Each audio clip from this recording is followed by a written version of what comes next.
நாம் ஆவி மனிதர்களாக இருக்கிறோம், ஆவிக்குரியவர்களாக இருக்கிறோம், ஆவிக்குரிய விதத்தில் நம்மளால் ஆப்ரேட் பண்ண முடியும். நமக்கு உதவிக்காக ஒரு ஆவிக்குரிய ஒரு ஆர்மியே கொடுக்கப்பட்டிருக்கிறது. தேவ தூதர்கள் என்ற ஒரு ஆவிக்குரிய ஒரு சேனையே நமக்கு கொடுக்கப்பட்டிருக்கிறது என்று வேதவசனம் சொல்லுகிறது. வழியில்லா இடத்தில் தேவன் வழியுண்டாக்குவார்.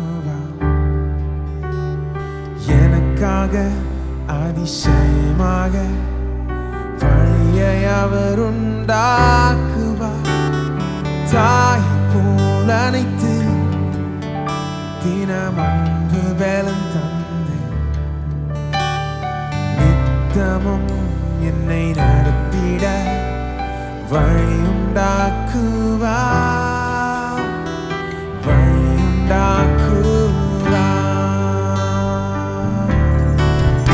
ஓ வழியில்லா இடத்தில் தேவன் வழியுண்டாக்குவார். எனக்காக அதிசயமாக வழியை அவர் உண்டாக்குவார். தாய் போல் அழைத்து தினம் அன்பு தந்து நித்தமும் என்னை நடத்திட வழியுண்டாக்குவார்.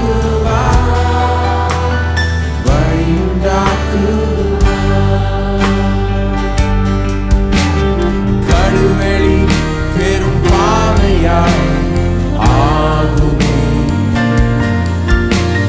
வனாந்திரம் வயல்வெளியாய் ஆகுமே. வானம் பூமி ஒழியும், அவர் வார்த்தை ஒழியாது. அதிசயம் காணுவேன் என்றே. வழியில்லா இடத்தில் தேவன் வழியுண்டாக்குவார். எனக்காக அதிசயமாக வழியை அவர் உண்டாக்குவார். தாய் போல் அழைத்து தினம் அன்பு பலன் தந்து நித்தமும் என்னை நடத்திட வழியுண்டாக்குவார்.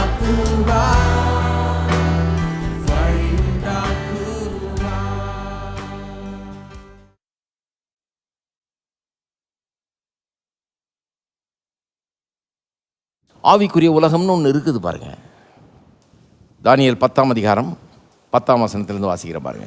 இதோ ஒருவன் கை என்னை தொட்டு என் முழங்கால்களும் என் உள்ளங்கைகளும் தரையை ஊன்றி இருக்க என்னை தூக்கி வைத்தது.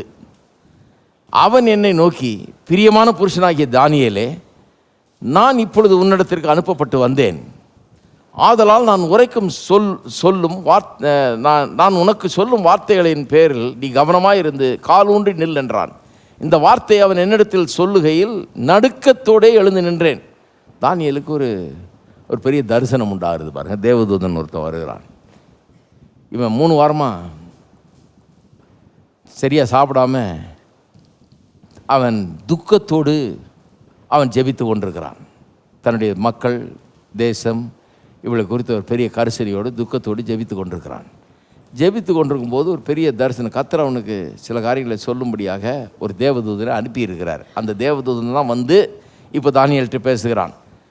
உன்னிடத்திற்கு அனுப்பப்பட்டு வந்தேன், உனக்கு சொல்லும் வார்த்தைகள் பேர் கவனமாக இருந்து கால் ஊன்றி நில் என்று சொல்கிறான். இந்த வார்த்தை அவன் இடத்தில் சொல்லுகையில் நடுக்கத்தோடு எழுந்து நின்றேன்.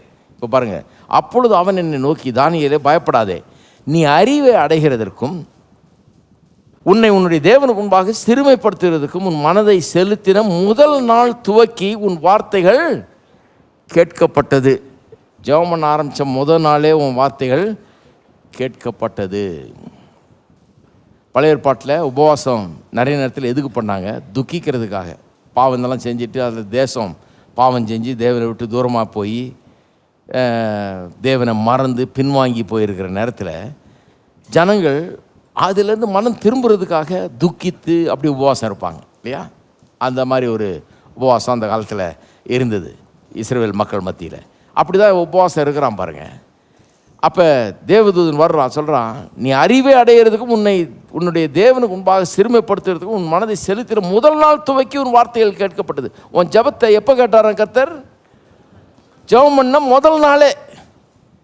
நிறைய பேர் என்ன நினைக்கிறாங்க, 21 நாள் நான் போய்ட்டு அவர் சிங்காசனத்தை ஆட்டி, அவர் தூங்கிட்டு இருக்கிறவரை எழுப்பி, கேட்க மாட்டேங்கிறவரை கேட்க வச்சு, அவர் காது சரியாக கேட்க மாட்டேங்குது, அதனால் நான் கத்தி சொல்லி கதறி அழுது என்னை பார்க்க வச்சு, கவனிக்காதவரை, பார்க்காதவரை, கவனமாக இருக்காதவரை, அவருடைய கவனத்தை ஈர்க்கிறதுக்கு நான் என்னென்ன பண்ணணுமோ அதெல்லாம் பண்ணி நான் பதிலை வாங்கிடுறேன்றாங்க. தேவையே இல்லை. நீங்கள் ஜெபம் பண்ண ஆரம்பித்த உடனேயே உங்கள் ஜெபத்தை கேட்குறவர் அவர்.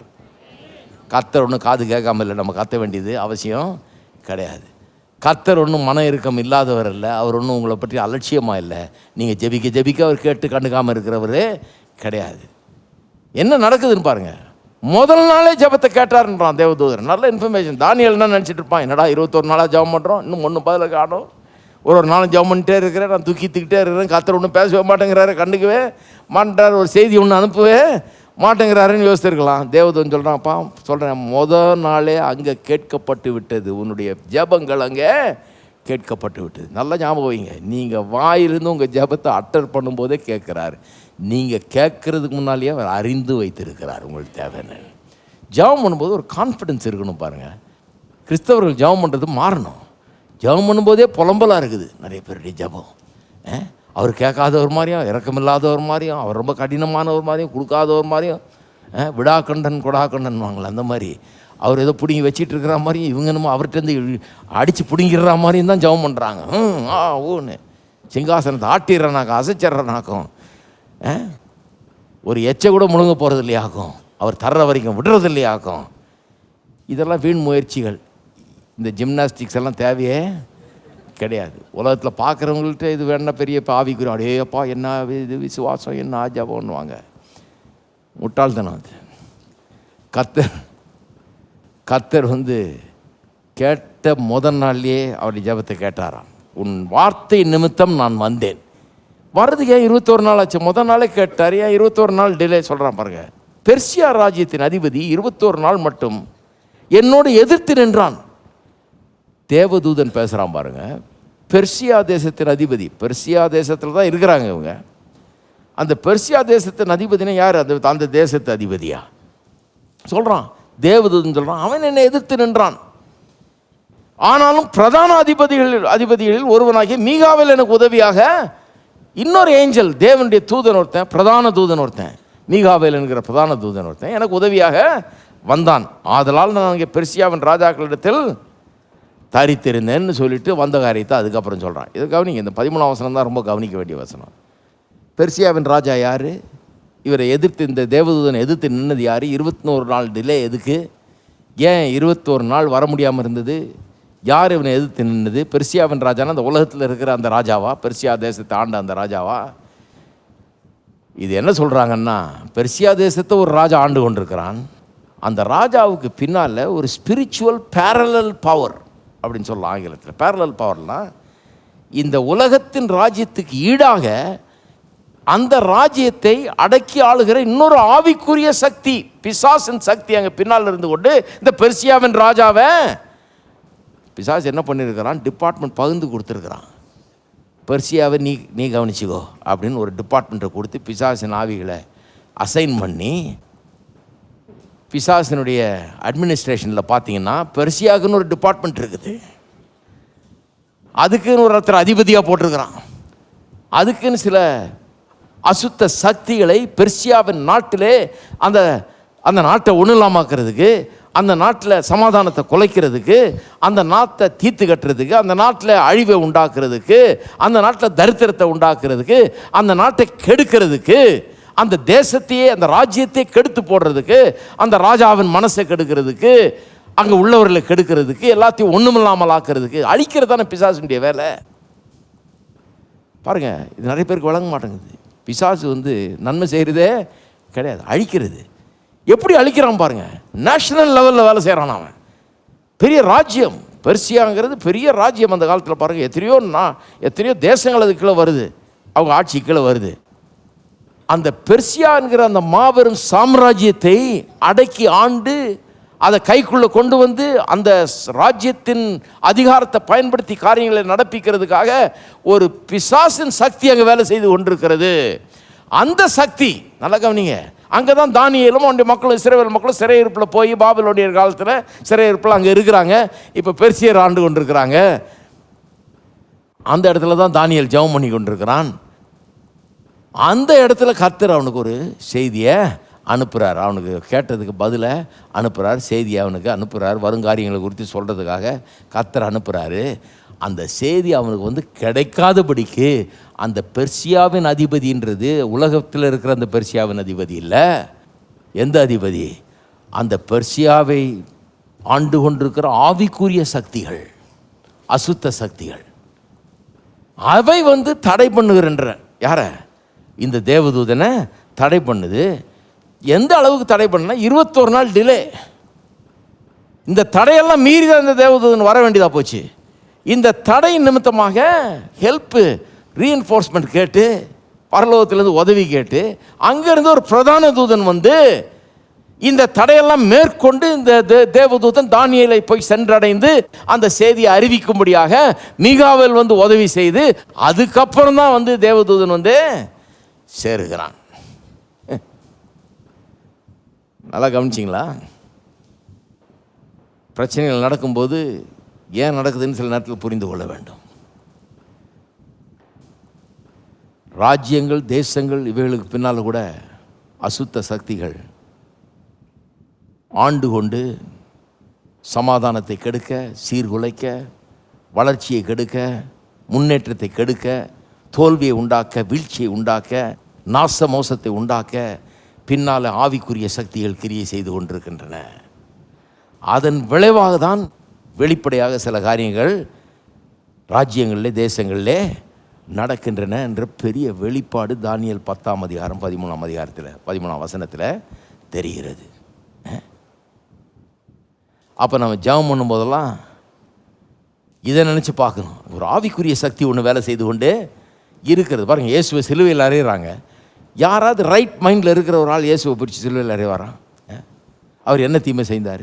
வியாதியஸ்தரெல்லாம் குணமாக்குனார், முடவனை நடக்க செய்தார், குருடனுக்கு பார்வையை தந்தார், பசியாக இருந்தவர்களுக்கு ஆகாரத்தை தந்தார், குஷ்டரோகியோட தொட்டு குணமாக்குனார், மன உருக்கம் இரக்கம் உள்ளவராக இருந்தார், நல்லவராக இருந்தார். ஒரு ஆளு கூட ஒரு வியாதியை தந்ததில்லை, கெடுதி பண்ணதில்லை, ஒரு தீமை செஞ்சதில்லை, ஒரு ஆளையும் சாகடிச்சதில்லை, செத்தவனை உயிரோடு எழுப்பினார ஒழிய எந்த தீமையும் செய்ததே கிடையாது. நன்மையில மாத்திரமே செய்து கொண்டுதார். எல்லாரையும் நேசித்தார், ஏழை எளியவர்கள் கூட நேசித்து எல்லாம் பண்ணார். அவரை தூக்கி சிலுவையில் அறையிறாங்க. ஒரு கூட்டமே வந்து பிலாத்துடைய வீட்டுக்கு எதிர்க்க நின்று கொண்டு சிலுவையில் அறையும், இயேசுவை சிலுவையில் அறையும் கத்துறாங்க. பரபாசை விடுதலை செய்யும். பரபாஸ்னா அந்த காலத்தில் பெரும் குற்றவாளி, நம்பர் 1 குற்றவாளி, பொல்லாதவன். அவனை விடுதலை செய்ய சொல்கிறாங்க. என்ன நியாயம் பாருங்க.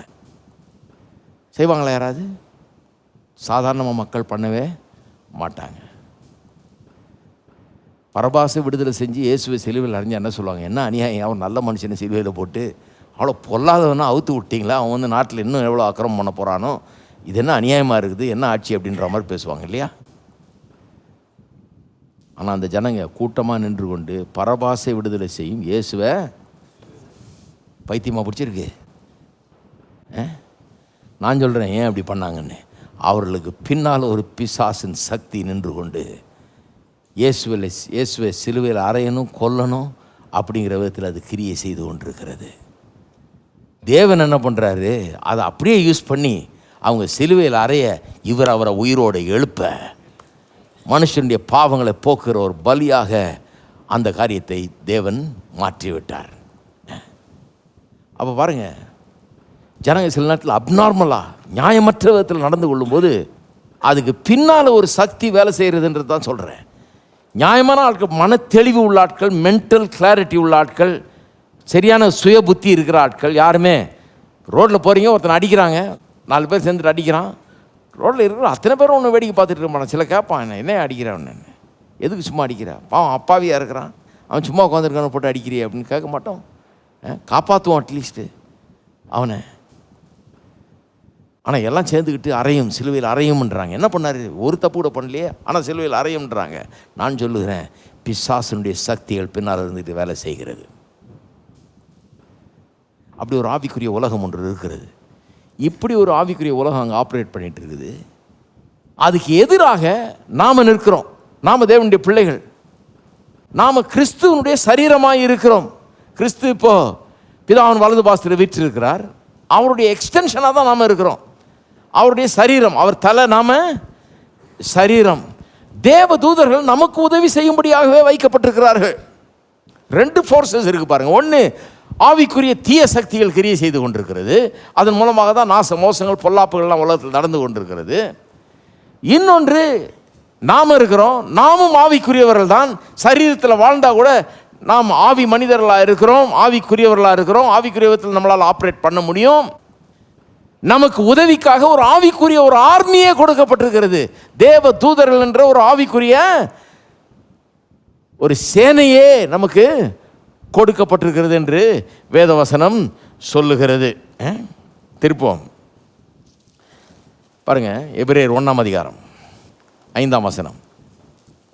எப்படி எனில், நீர் என்னுடைய குமாரன் என்று நான் நம்மை ஜெனிப்பித்தேன் என்றும், நான் அவருக்கு பிதாவாய் இருப்பேன், அவர் எனக்கு குமாரனாய் இருப்பார் என்றும் அவர் தூதரில் யாருக்காவது எப்போதாகிலும் சொன்னதுண்டோ. 5ஆம் வசனம். அப்புறம் 13ஆம் வசனம் பாருங்க. மேலும் நான் உம்முடைய சத்துருக்களை பாதபடி ஆக்கி போடும் வரைக்கும் நீர் என்னுடைய வலது பார்சத்தில் உட்காரும் என்று தூதர்கள் யாருக்காவது எப்போதாகிலும் அவர் சொன்னதுண்டோ. ரட்சிப்பை சுதந்திரிக்க போகிறவர்களின் நிமித்தமாக, எல்லாம் சொல்லுங்க, ரட்சிப்பை சுதந்திரிக்க போகிறவர்களின் நிமித்தமாக. யாருங்க அது? ரட்சிப்பை சுதந்திரிக்க போறவங்க யாரு? நீங்க தான். ரட்சிப்பை சுதந்திரிக்க போகிறவர்கள் நிமித்தமாக, அதாவது உங்களுக்காக, எனக்காக ஊழியம் செய்யும்படிக்கு, நமக்கு ஊழியம் செய்யும்படிக்கு அவர்கள் எல்லாரும் அனுப்பப்படும் பணிவிடை ஆவிகளாய் இருக்கிறார்கள் அல்லவா. அதாவது என்ன சொல்றாரு? எந்த தூதரை பார்த்தாவது என் வலது பாசத்தில் உட்காருன்னு அவர் சொன்னாரா? சொல்லுது கிடையாது. எந்த தூதரை பார்த்தாவது நீர் என்னுடைய குமாரனாக இருக்கிறீர் இன்னும் நான் நம்ம ஜெனிப்பித்தேன்னு சொன்னாரா? சொல்லலை. எந்த தூதரை பார்த்து அப்படி சொல்லலை. ஏன்னா தூதர்கள்லாம் என்னவா இருக்கிறார்கள்னு சொல்றாரு. என்னவா இருக்கிறார்கள்? ரட்சிப்பை சுதந்திரிக்கப்படுபவர்கள் நிமித்தம் பணிவிடை செய்யும் ஆவிகளாய் இருக்கிறார்கள். அப்படின்னா தூதர்கள் யாரு? நமக்கு பணிவிடை செய்யும், நம் நிமித்தமாக, நமக்காக, நம்முடைய காரியத்துக்காக வேலை செய்கிற பணிவிடை ஆவிகளாக இருக்கிறார்கள் என்று வேதவசனம் சொல்லுகிறது. 1 கொரிந்தியர் 6:3. தேவ தூதர்களையும் நியாயம் தீர்ப்போம் என்று அறியீர்களா? அப்படி இருக்க, நல்லா கவனிச்சிங்களா, தேவ தூதர்களையும் நியாயம் தீர்ப்போம் என்று அறியீர்களா? யார் நியாயம் தீர்க்க போறோமா? நாம. அதெல்லாம் கவனிச்சு பாருங்க. தேவ தூதர்களை ஜட்ஜ் பண்ண போறோமா? தேவ தூதர்களுக்கு மேலாக ஜட்ஜஸா நாம உட்கார போறோன்றாரு. அப்ப யார் பெரியவங்க? ஹலோ, இதெல்லாம் தெரியாத ஆள் தான் தேவதூதரை விழுந்து கும்பிட்டுக்குவான் இல்லையா? எத்தனை முறை வேதத்தில் சொல்லியிருக்குது, தேவதூதன் வந்து காட்சி அளிக்கும் போது இவன் அப்படியே மல்லாக்கா விழுந்துடுறது. அவன் சொல்கிறான், எந்திரி, என் காலில் ஏன் விழுற? நான் சும்மா உனக்கு ஒரு செய்தி கொண்டு வந்திருக்கிறேன், உன் நிமித்தமாக வந்திருக்கிறேன், உன் காரியமாக வந்திருக்கிறேன், நான் உனக்கு உதவி செய்கிற ஆள், நான் உனக்கு சில காரியங்களை ஹெல்ப் பண்ணுறதுக்காக வந்திருக்கேன்றான். அப்போ பாருங்கள், தேவதூதர்கள் நியாயம் தீர்ப்போம் என்று அறிந்திருக்கிறீர்களா? அப்போ மனுஷர்கள் யார்? தேவதூதர்களை காட்டிலும் பெரியவர்கள். மத்தேயு 18 திருப்புங்க. மத்தேயு 18:10. இந்த சிறியரில் ஒருவனையும் அற்பமாய் எண்ணாதபடிக்கு எச்சரிக்கையாயிருங்கள். பிள்ளைகளை, சிறு பிள்ளைகளை படி சொல்லியிருக்கு. அவர்களுக்குரிய தேவதூதர்கள் பரலோகத்திலே என் பரம பிதாவின் சமூகத்தை எப்போதும் தரிசிக்கிறார்கள் என்று உங்களுக்கு சொல்கிறேன். ஏன் இந்த வசனங்கள்லாம் வாசித்தேன்னா, தேவதூதர் யாருன்னு காமிக்கிறேன். தேவதூதர் யார்? நம் நிமித்தமாக பணிவிடை செய்யும் ஆவிகள். சிறு பிள்ளைகளுக்கு கூட அவர்களை காக்கிறதுக்கு, அவர்களுக்காக செய்கிறதுக்குன்னு தேவதூதர்கள் இருக்கிறார்களாம். அதனால் சிறியவர்களை அற்பமாக எண்ணாதபடிக்கு எச்சரிக்கையார்கள். அவருடைய தேவதூதர்கள், அவருடைய தேவதூதர்கள் பரலோகத்திலே என் பரமபிதாவின் சமூகத்தை எப்போதும் தரிசிக்கிறார்கள். அவர்களுக்காக தேவதூதர்கள் அசைன் பண்ணப்பட்டிருக்கிறார்களாம். அவர்கள் பரமபிதாவின் முகத்தை எப்போவும் தரிசித்து கொண்டிருக்கிறார்களாம். என்றால் அவர்களுக்கு என்ன செய்யணும், அவர்கள் எப்படி காக்கணும், அவர்கள் எப்படி நடத்தணுங்கிறதுக்காக தேவதூதர்கள் எப்போதும் ஆயத்தமாய் இருக்கிறார்கள். கர்த்தர் பாருங்கள் எப்படி சின்ன பிள்ளைகள் மேலே கூட கண்ணோக்கமாய் இருக்கிறார். இன்னும் தேவதூதர் நிறைய வாசிக்கலாம், சங்கீதம் 91 கூட வருது. சரி, இன்னும் ஒரு வசனம், லூக்கா 12 ரொம்ப முக்கியமான வசனம், 8-9 ஆகிய வசனங்கள். லூக்கா 12, 8, 9. அன்றி நான் உங்களுக்கு சொல்லுகிறேன், மனுஷர் முன்பாக என்னை அறிக்கை பண்ணுகிறேன் எவனோ அவனை மனுஷகுமாரனும் தேவதூதர் முன்பாக அறிக்கை பண்ணுவார்.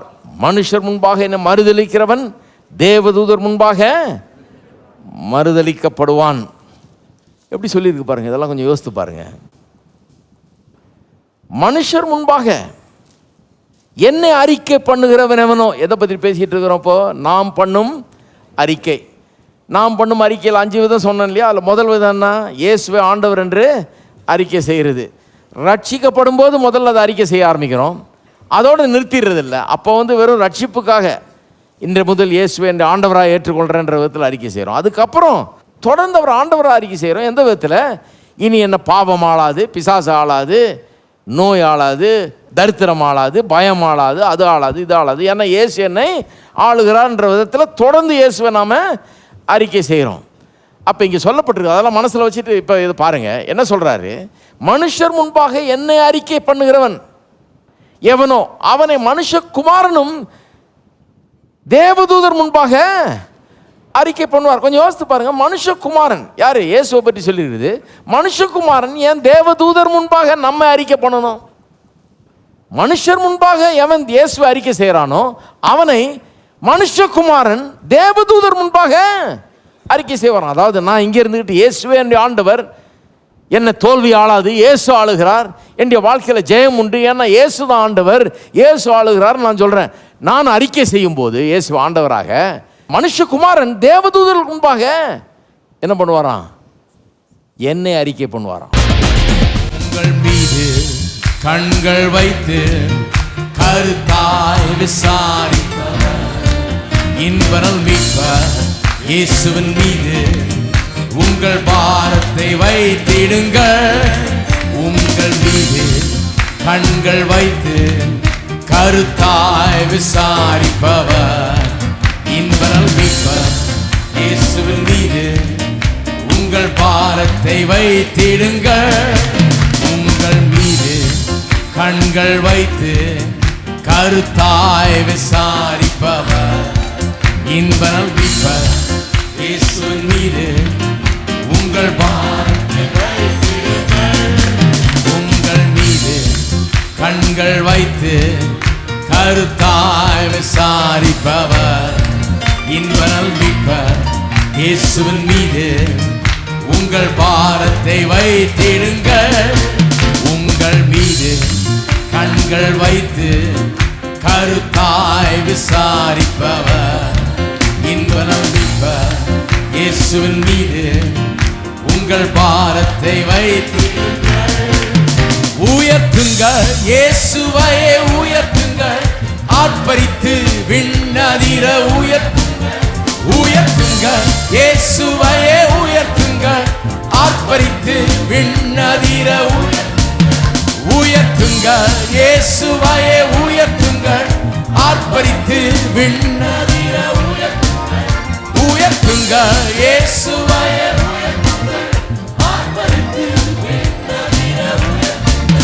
உயர்த்துங்கள். இயேசுவையே உயர்த்துங்கள். எல்லாரும் உயர்த்துவோம். உயர்த்துங்கள் இயேசுவையே உயர்த்துங்கள். உயர்த்துங்கள் இயேசுவையே உயர்த்துங்கள், ஆர்ப்பரித்து விண்ணதிர தோற்கடித்து காலடியில் கீழ்ப்படுத்தி வீழ்த்திடுங்கள். சாத்தானையே வீழ்த்திடுங்கள். தோற்கடித்து காலடியில் கீழ்ப்படுத்தி வீழ்த்திடுங்கள். சாத்தானையே